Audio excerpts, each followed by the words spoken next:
Kitchen with Baker Girl. Thank you, Jesus. It is a beautiful day to be in the kitchen, and today I'm going to show you how I make this chocolate 3-layer cake with pink buttercream, a beautiful pink crown, and some cute flowers. So please subscribe, give us a thumbs up, and let's get to making this cake. Now I've taken my cake layers. This is an 8-inch 3-layer round cake, and I'm just leveling my cakes. I'm removing the tops and making sure the top is nice and smooth. And I am going to pipe a ring of chocolate buttercream around the inside of the cake.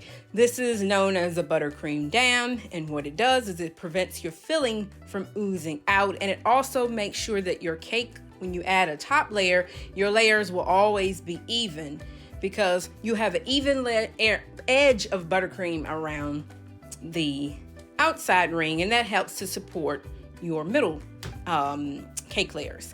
And I'm filling this cake with a cookie butter buttercream. I love that buttercream. It's so good. You can just eat it with the spoon by itself. It's just that good. And I'm adding layer number 2 and piping on another buttercream ring just to make sure that everything is nice and even. Adding in the second layer of my cookie buttercream filling. And you do want to be generous with your fillings, by the way, because this is a 3-layer cake. It will only have 2 actual layers of the cookie buttercream. And I'm going to be icing this cake in a chocolate buttercream. So you do want to be generous with that filling so you get enough of it in the cake for you to be able to taste it. Okay, and I'm adding in my final layer, which is layer number 3. And you always put the cake on the bottom upright, because the bottom of every cake is always flat and straight and smooth, and so you don't have to worry about leveling that cake. Now here I'm adding dowels because this cake will be traveling more than 100 miles, and so you don't want any sliding or any shifting or anything going on. So you dowel a cake, and that makes sure the cake is good and sturdy. And I am using cake pop sticks. Some people use straws, some use bubble tea straws. I prefer cake pop sticks because they are hard and they are also small. So therefore they won't make that much of a hole in the cake. And as I say, they are hard. If you were stacking this cake, you would leave a little bit of an edge at the top of your cake pop sticks so they wouldn't be completely flush. That allows your top tier to sit on those cake pop sticks. But this is just a single tier cake, so I don't need to bother with any of that today. Now I'm just using the remainder of buttercream in my piping bag, and I'm going to pipe buttercream around the outside. And you can do this with a spatula. You can do this with any way you want to. I prefer to do it with a piping bag because I know I can get that buttercream in some of those places on the cake that's kind of tricky. So it's always comes out pretty even. And I'm taking my cake spatula and I'm filling in those little places and smoothing. This video, and I do want to say this video is heavily edited. There is no way under the sun I could do a cake of this size in 15 minutes? So this video is heavily edited, y'all. It might look quick and fast, but actually it's not. Typically when you do a cake, it could take you anywhere from 5 hours to 10 hours to 2 days, depending on what kind of cake and what size cake you're doing. And what you don't see is me running back and forth between the freezer to let the cake chill out in between adding the buttercream. It just means the cake ice is a lot smoother if that buttercream has some time to relax and chill a little bit in the refrigerator. Especially a chocolate cake too. Chocolate cakes are a dream to ice because the chocolate helps them set up somewhat firmly. So I'm just removing that little bit of excess and smoothing it out.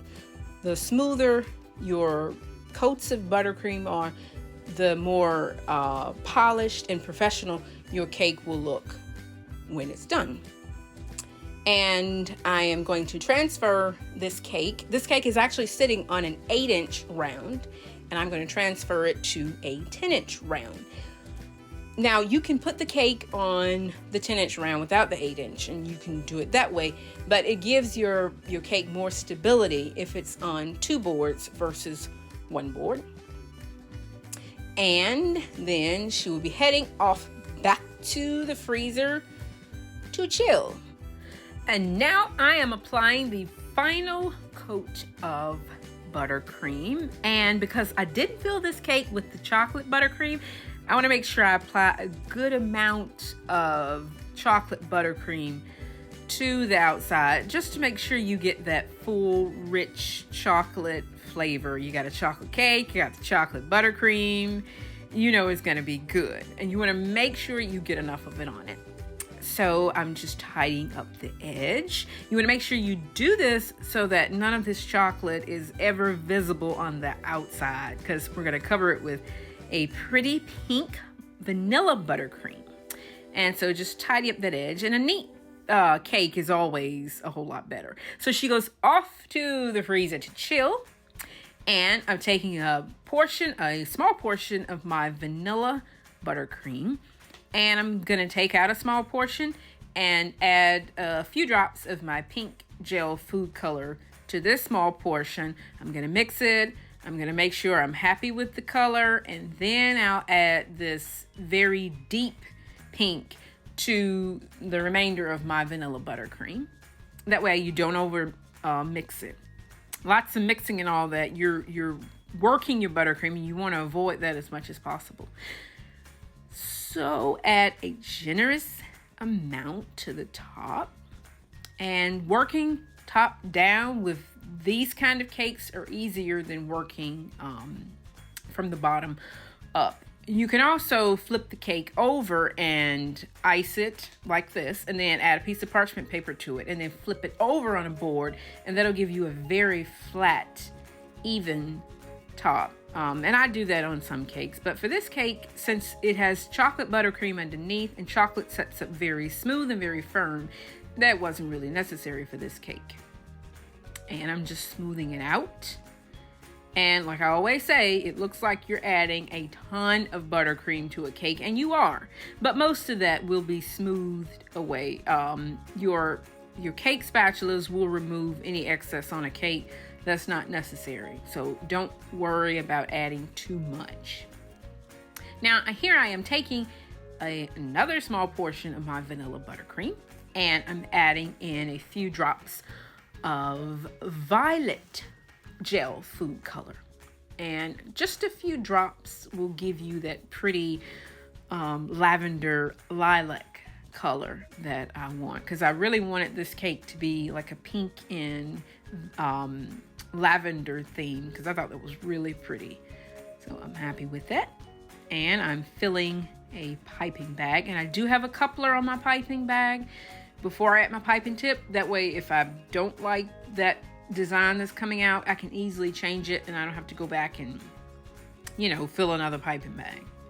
So here I have added a glittery A. It's kind of like a rhinestone A, and I've added this cute gold leaf wreath. And A for the gentle lady's name. And I am piping my lavender color border around the bottom. And you don't need to pipe a border on this cake, but a border, number one, it looks good on the cake, and with this contrasting color, it really makes the entire cake pop. And also, that border helps to stabilize your cake, especially if it's going to be traveling. A border goes a lot in stabilizing that cake and making sure that it stays in place. And of course, it's beautiful, it's pretty, and that's what we're going for with these cakes, so why not? It's a custom cake. You want to make sure you put the effort into it. And here I am using silk flowers, and these are hyacinths. I have some pink and some that's in a light purple. And I'm going to wrap them just as if they were fresh flowers. Now this is one large lavender colored carnation. And as I say, everything is wrapped to make sure it's food safe because you are putting it in a cake. And I'm just choosing where I want everything to go. And you want to kind of test it out to see how everything looks before you actually commit to putting it in. Now here I have a pretty pink daisy. And I'm adding the crown. Adding on the crown. This is such a cute crown. It's actually this is a smaller crown than what would normally, but you don't want the large ones because they can be a little bit heavy. Adding in a few more flowers at the bottom. And thank you, Jesus, she's done. I hope you guys have enjoyed watching this video. If you have, please like and subscribe. And the good Lord willing, I will see you again in another video. In the meantime, take care, guys. Bye.